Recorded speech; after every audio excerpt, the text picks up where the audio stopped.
Two people earn the exact same salary, $60,000 a year, same job title, same city, same expenses.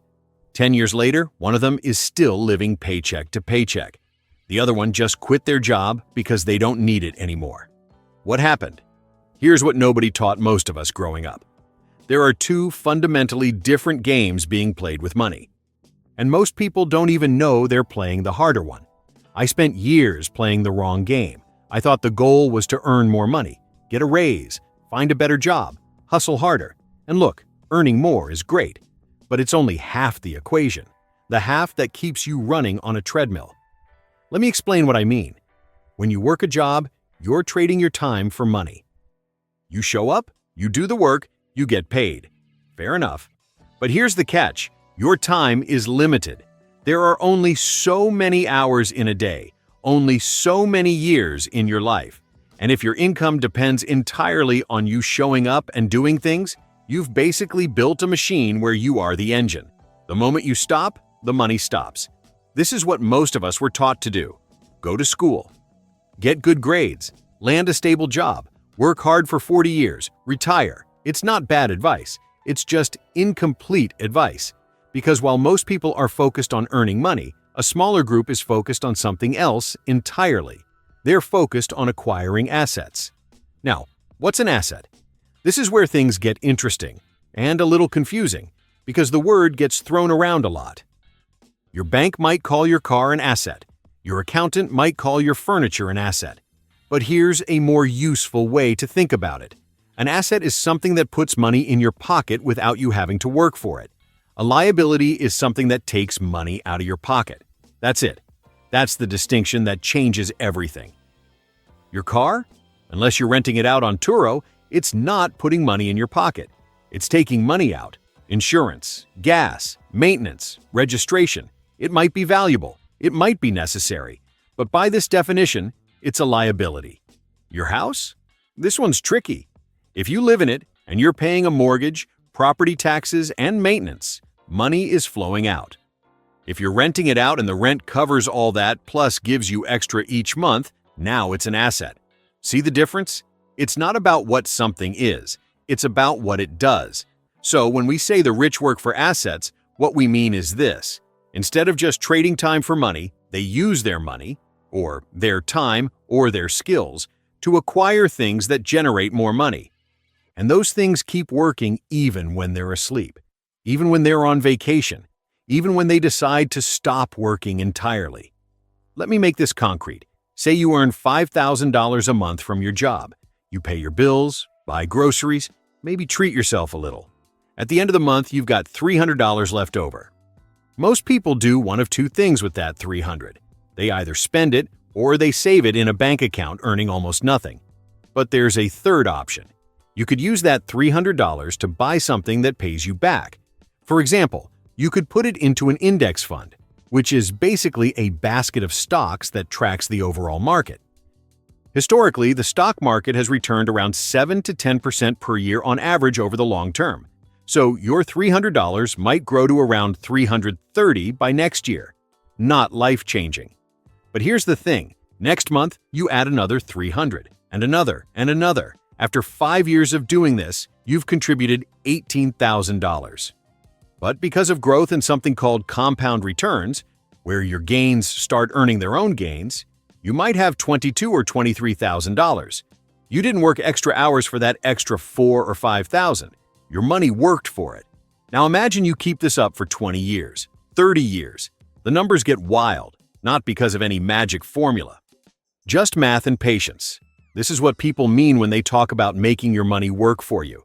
Your job pays you once for your time. Assets can pay you over and over again. But here's where I want to pump the brakes a little, because this stuff can start sounding like those passive income videos where someone's standing in front of a rented Lamborghini telling you to buy their course. The truth is more boring and more honest. Building assets takes time. It takes discipline. It often takes sacrifice in the short term. And it's not always passive, especially at the beginning.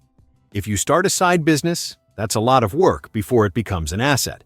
If you buy a rental property, you're dealing with tenants and toilets and unexpected repairs. If you invest in stocks, You have to resist the urge to panic sell every time the market dips. The people who build real wealth aren't doing some secret trick. They're just playing a different game.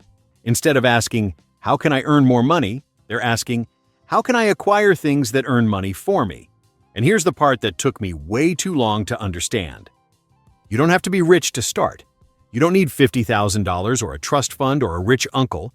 You need to shift how you think about the money you already have. Every dollar that comes into your hands has a choice attached to it. You can spend it, you can save it, or you can deploy it. Put it somewhere it can grow and work on your behalf. That doesn't mean you should never spend money on things you enjoy. Life isn't just a spreadsheet. But it does mean being intentional. Knowing the difference between "this purchase brings me real value" and "I'm buying this because I'm bored and it was on sale." Let me give you a practical framework. Think of your money flowing through 3 buckets. The first bucket is expenses: rent, food, transportation, the stuff you need to live. The second bucket is lifestyle: entertainment, dining out, vacations, the stuff that makes life enjoyable. The third bucket is assets: investments, business ventures, anything that has the potential to generate returns. Most people fill the first 2 buckets and ignore the third entirely. Or they treat saving as a last resort, something they'll do when they earn more. The shift is to treat that third bucket like a bill, like rent, something that gets funded first, not last, even if it's just $50 a month, even if it feels pointless at first. Because here's what happens over time. Your asset bucket starts producing income. Maybe it's $20 a month, then $50, then $100. That income can go right back into the bucket buying more assets, which produce more income, which buys more assets. This is the snowball. This is how wealth builds. Not through one big break or a lucky investment, through small, consistent actions compounding over years. And eventually, maybe 10 years from now, maybe 20, maybe 30, you hit a crossover point. The income from your assets covers your basic expenses. You still might work. You still might want to earn more. But you don't have to. You've bought back your time. That's the real prize here. Not a yacht or a mansion. Freedom. The ability to wake up and decide what to do with your day based on what matters to you, not based on what someone else needs from you. So what now? What do you actually do with this information? Start by tracking where your money goes for 1 month. Just observe. No judgment. You might be surprised what you find. Then look for your margin, the gap between what you earn and what you spend. If there's no gap, that's the first problem to solve, either by earning more, spending less, or both. Once you have a margin, even a small one, start directing it toward assets. A low-cost index fund is a great place to begin. Your employer's 401k, especially if they match your contributions, is basically free money. A Roth IRA lets your investments grow tax-free. You don't need to understand everything at once. You just need to start. The gap between where you are and where you want to be isn't closed by learning more. It's closed by doing something, even something small, and then doing it again next month. The people who build wealth aren't smarter than you. They just started earlier, or they started with less and kept going anyway. You can play the same game. You just have to know it exists. If this helped you see money a little differently, you might like what else we do here at Like You're 5. We break down financial concepts without the jargon, without the judgment, and without assuming you already know things you were never taught. Hit subscribe if you want to keep learning with us, and I'll see you in the next one.